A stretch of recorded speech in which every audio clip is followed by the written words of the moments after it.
Hi everybody, I'm Lynn Burkhead with MajorLeagueFishing.com, sitting alongside Gary Clouse.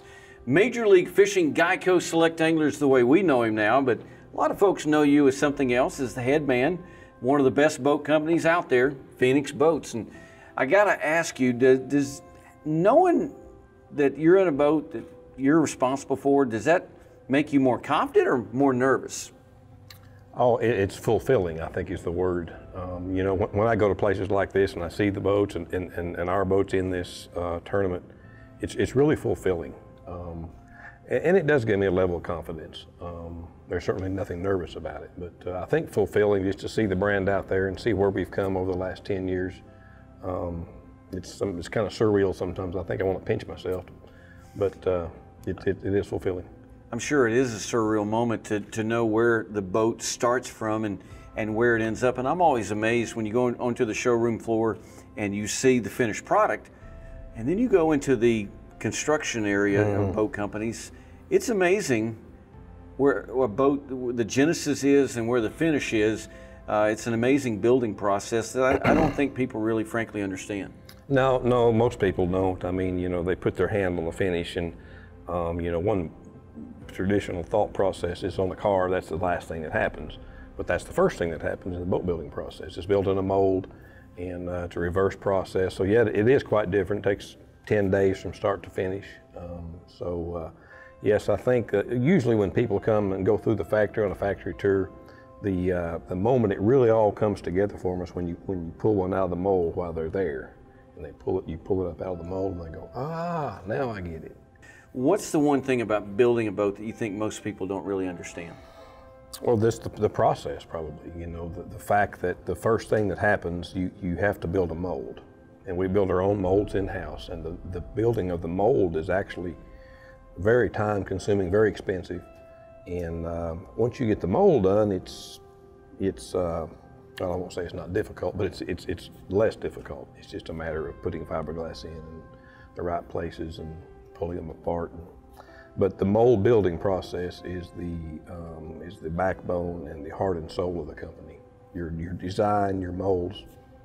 You know, I've dealt with fiberglass enough at home, making you know, patches and that kind of thing to repair holes and that kind of thing. I understand fiberglass, right, but not at the level that the guys that build boats do. I mean, they truly are artists that turn resin and fiberglass cloth and a mold into a work of art that will satisfy someone on the water for years to come. Those guys are they're like artists, cabinet makers, people that work with wood and cut wood and blocks and Bondo and all this stuff, not in the boat, but in the mold itself. And you form it just from nothing.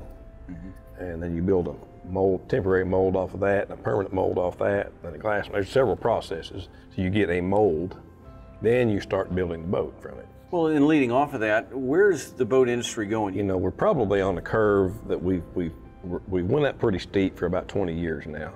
And we're probably going to be tapering off a little bit because we went from boats that had plywood in them, plywood transoms that would rot, and the composites have gotten better, the fiberglass resin has gotten better, and of course all the things you can see have changed across the years. Power poles and electronics have went from here to here, you know, over the last, so, and all the boat, honestly, everybody builds a pretty good boat right now. I mean, yeah, I want to sit here and say we build the best one, and I believe we do, but everybody builds a good boat. They really do. And that's good for the consumer. And that's the last question I wanted to ask you. I know your boat is certainly the best in your eyes and many other people's eyes, mine included. But when somebody's out there and they walk into the showroom floor and they're overwhelmed by this manufacturer and that manufacturer and by Phoenix, what is it that they should be looking for? Because quite frankly, they all look good on the showroom floor. Well, the thing that sets us apart is simply design.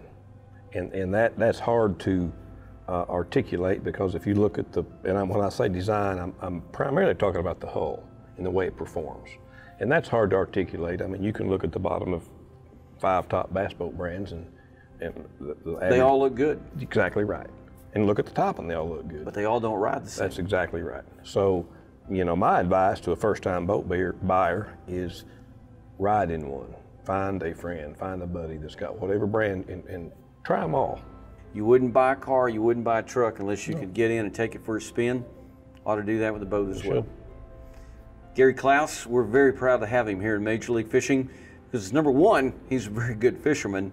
Number two, he builds one of the best boats on the planet, the Phoenix. If you'd like to learn more about the Phoenix boat brand, you can go to their website. If you'd like to learn more about our anglers like Gary and all the rest, you can go to ours, MajorLeagueFishing.com.